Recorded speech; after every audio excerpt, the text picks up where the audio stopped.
to the Psych Central podcast, where guest experts in the fields of psychology and mental health share thought-provoking information using plain, everyday language. Here's your host, Gabe Howard.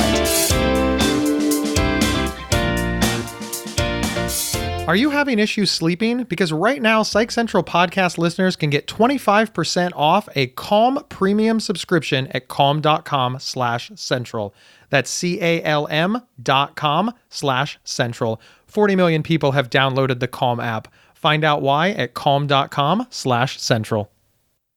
Welcome to this week's episode of the Psych Central podcast. Calling into the show today, we have Dr. John Grohol, who is the founder and the editor-in-chief of Psych Central. John, welcome to the show. Great to be here with you, Gabe.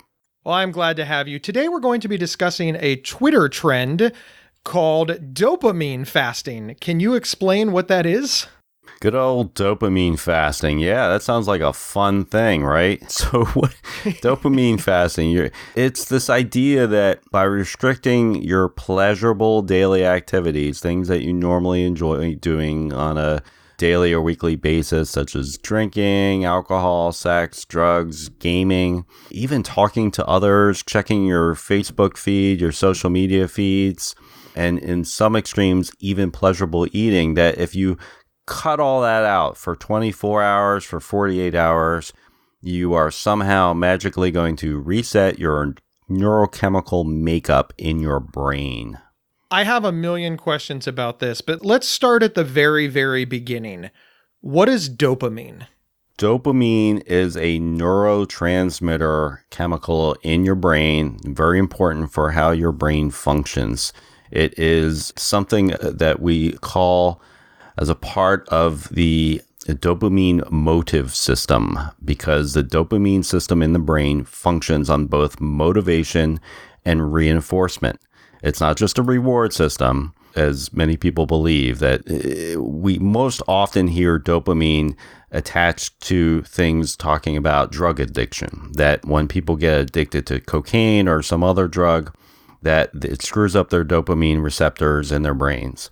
And that is very true. But more generally, dopamine is involved in daily activities in everybody's brain. And it is involved in all the activities and behaviors that are around motivation and reinforcement in our lives. So when we eat something like a big piece of chocolate cake, our brain is flooded with dopamine and we feel good.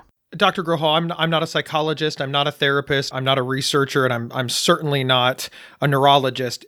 But this just sounds ridiculous to me as just a regular person. The idea that if you don't use part of your brain, it just magically becomes something different. Yeah, that's true. It's not something that's likely to happen because it doesn't speak to how dopamine actually works in our brain. And since I'm not an expert in dopamine either, I had to speak to some experts, one of whom was Professor Kim Hellemans, a neuroscience researcher at Carleton University in Canada. And we had a long conversation about dopamine and how it works in the brain. And one of the things that she reminded me was that in our brains, that dopamine is a part of a very dynamic system. And what that means is that it doesn't exist in sort of a static state. It responds to levels of stimulation that an individual is exposed to. So neurotransmitters are synthesized on demand as they're needed. And then they're stored in these little packages in the brain inside the cell ready for release. And if you don't use them, they remain stored. If you do use them, they get used up in your brain, and then your brain creates more dopamine. So if you think you're going on a fast for 24 or 48 hours of no dopamine, you're actually not, because your brain is storing up the dopamine anyway for future use. It has absolutely nothing to do with fasting dopamine in the brain. I'm sort of a little confused about this idea of dopamine fasting because you can get pleasure from a lot of different things. Some of the examples that you gave are obvious things that you give pleasure, pleasurable eating, sex. We understand those. Even a technology fast. Okay, technology makes Gabe very, very, very happy. But Beating my GPS makes me happy. Petting my dog makes me happy. The workday ending and me walking in the front door knowing that the next several hours are mine to do with as I please. Those things make me happy. So even if dopamine fasting worked, I'm not quite sure what that would look like, because don't we get joy from just many different places? Yeah, and it speaks to a fundamental misunderstanding of what dopamine is, that it's involved in so much more than pleasure. It's involved in both things surrounding our appetite and eating behaviors, as well as stress responses. So it seems to be a signal that's released whenever an organism needs to pay attention and learn about stimuli or signals or other things happening in the environment around them. And in that way, dopamine is far more complex than most people understand it to be. And so it's not just about, oh, here's a hamburger, so next time I need to remember its sight and smell and taste. So next time I'm hungry, I can remember, like, hey, I can eat a hamburger, and that'll satisfy my need to satisfy my appetite. But another example is, here's a bear.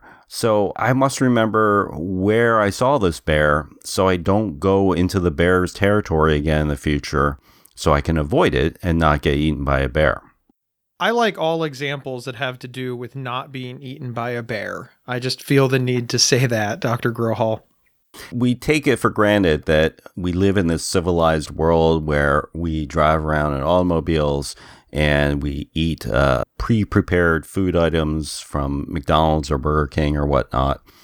And we forget that our bodies and our brains were developed and spent most of their time being raised in a very, very different environment, an environment where it was fight or flight, where you need to worry about where your next meal is coming from, and you need to worry about whether you're going to eat or be eaten. It's only in the past 100 or 200 years or so where you can say, oh, humans have had a whole heck of a lot more free time to worry about things other than where their next meal is coming from.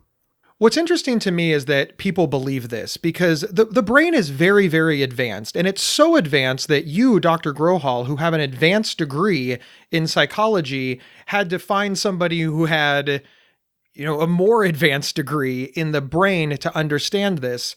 But at the core of this, for people to believe this is true, they have to believe that the brain is exceptionally simple. And most people don't believe that the brain is exceptionally simple. Why do you think that people believe that this works? What are they hoping to get out of it? I think there's desire in many people to find to try something that they haven't tried before that will help fix a lot of the issues that are most important to them on a day-to-day basis. And today, the issue that arises in many people's life is a feeling of being overwhelmed, a feeling of being stressed out and having to reply to all of these alerts and notifications that are always bombarding us in our free time, our downtime, our time away from work. And so this idea that, I could just take a break, a dopamine fast, for 24 hours and I'll come back and I'll be all refreshed and renewed and my brain will have reset its neurotransmitters, it is very appealing because it just says, hey, you just need to make a 24-hour commitment and everything is going to go back to the way it was 5 years ago. So for people who enjoy thinking that there are quick fixes to long-standing difficult issues in a person's life, this is very attractive. We're going to step away to hear from our sponsors, and we'll be right back. Want real, no boundaries talk about mental health issues from those who live it? Listen to the Not Crazy podcast, co-hosted by a lady with depression and a guy with bipolar. Visit psychcentral.com/notcrazy or subscribe to Not Crazy on your favorite podcast player. Hello, everyone. This is Gabe Howard from the Psych Central podcast, and I have a quick question for you. Are you struggling to sleep these days? Because if you are not alone. 1 in 3 U.S. adults doesn't get enough sleep. And if you're not sleeping enough, it can affect your cognitive functions during the day. Things like learning, problem solving, and decision making. And that's why we're partnering with Calm, because they're the #1 app for sleep. Because we want you to seize the day, sleep the night, and you can with the help of Calm. And right now, Psych Central listeners get 25% off a Calm premium subscription just by going to calm.com/central. That's CALM.com/central. 40 million people have downloaded Calm. Find out why at calm.com/central. This episode is sponsored by BetterHelp.com. Secure, convenient, and affordable online counseling. All counselors are licensed, accredited professionals. Anything you share is confidential. Schedule secure video or phone sessions, plus chat and text with your therapist whenever you feel it's needed. A month of online therapy often costs less than a single traditional face-to-face session. Go to BetterHelp.com/Psych Central and experience 7 days of free therapy to see if online counseling is right for you. BetterHelp.com/Psych Central. We're back discussing the trend of dopamine fasting with Dr. John Grohol. Is this just the equivalent of the get-rich-quick scheme or the lose-weight-now pills? Are we just seeing this pseudoscience just move from weight loss to brain advancement? Absolutely. This is, and make no mistake about it, this is dangerous pseudoscience. This is crappy science masquerading as something bigger and better, some sort of description of actual brain processes, when nothing could be further from the truth. This has nothing to do with dopamine fasting. Now, what we do say, and what I've encouraged people to do for years, so this is not new advice, is that, of course, you can take a break from technology. Of course, you can take a break from life. We call that, normal people call that taking a vacation. We call that taking a technology break. There's nothing that can stop you tomorrow from saying, hey, this weekend, I'm going to plug my phone in to charge, and I am not going to pick it up for 48 hours. That is something that's available to you. And guess what? It has nothing to do with resetting your dopamine levels, and it has everything to do with being more mindful and getting into mindfulness, which is something we've talked about before. That is a very positive meditation technique that can help anybody.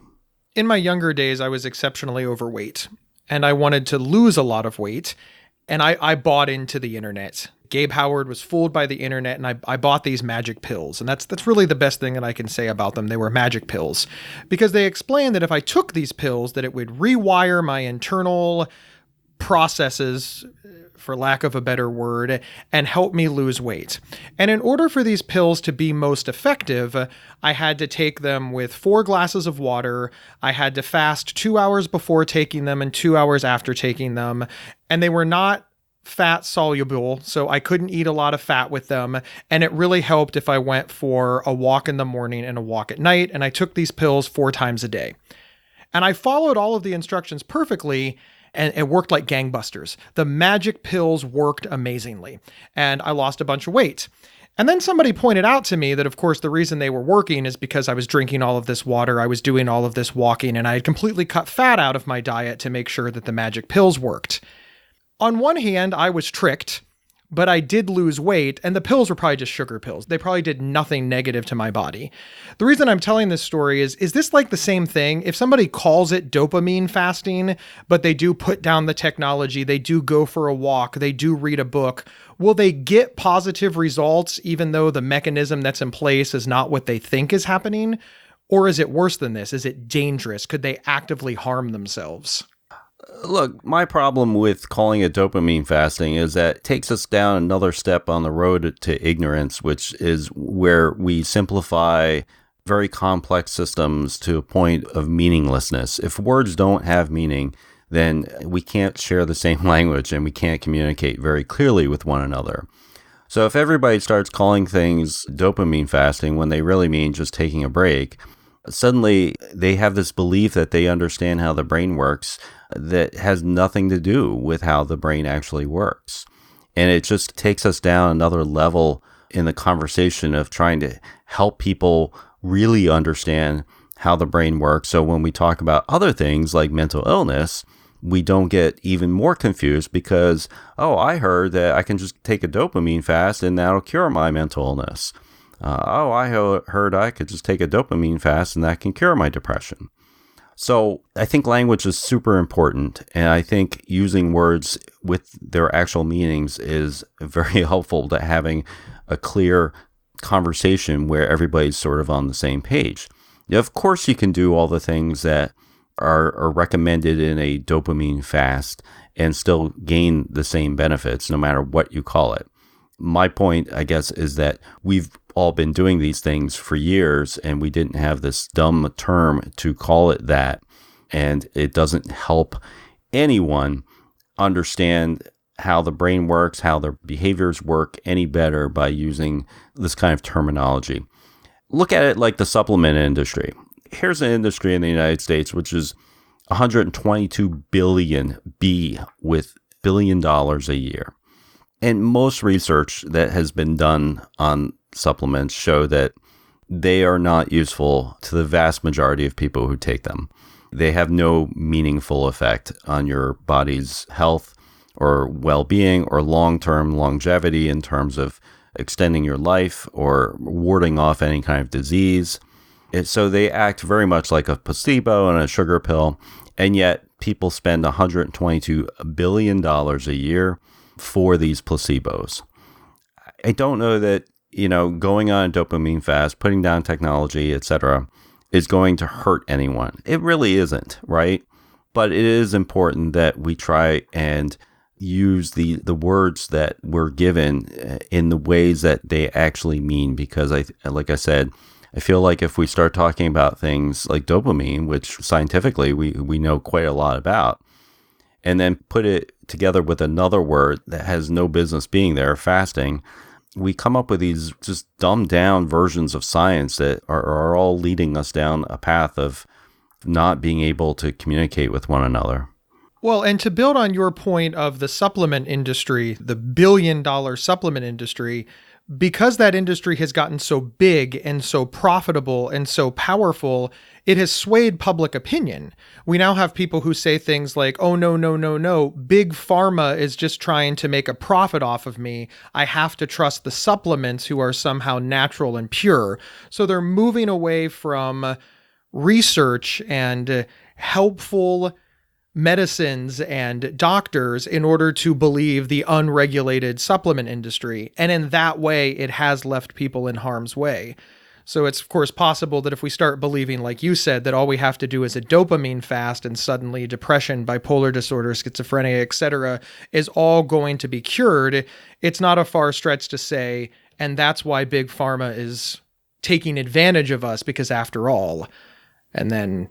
Yeah, absolutely. I see it as a slippery slope. I see it when we start getting sloppy with our terminology and what we mean and talking about these things, then suddenly people have a really simplistic idea of very, very complex things. We have a very early understanding of how the brain functions and how it works. We're nowhere close to really unraveling all the mysteries of this very complex organ. So I think it confuses everything and makes the message so much foggier and more cloudy when people who may very well be well-meaning throw out these terms that have no scientific basis.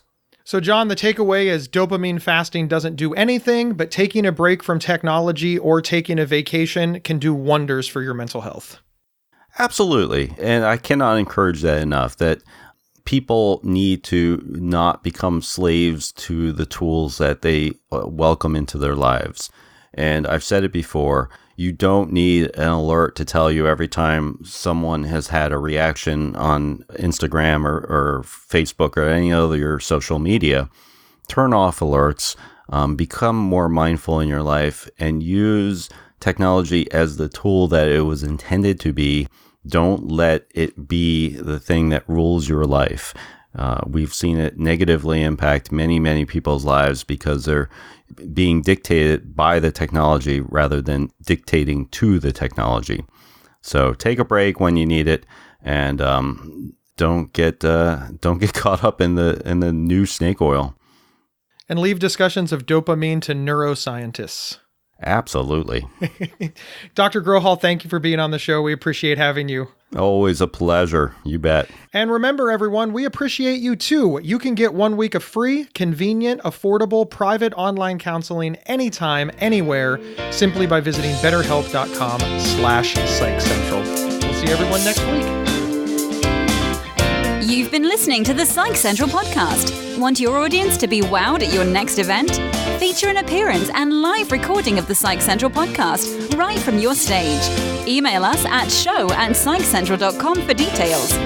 Previous episodes can be found at psychcentral.com/show or on your favorite podcast player. Psych Central is the internet's oldest and largest independent mental health website run by mental health professionals. Overseen by Dr. John Grohol, Psych Central offers trusted resources and quizzes to help answer your questions about mental health, personality, psychotherapy, and more. Please visit us today at psychcentral.com. To learn more about our host, Gabe Howard, please visit his website at gabehoward.com. Thank you for listening, and please share widely.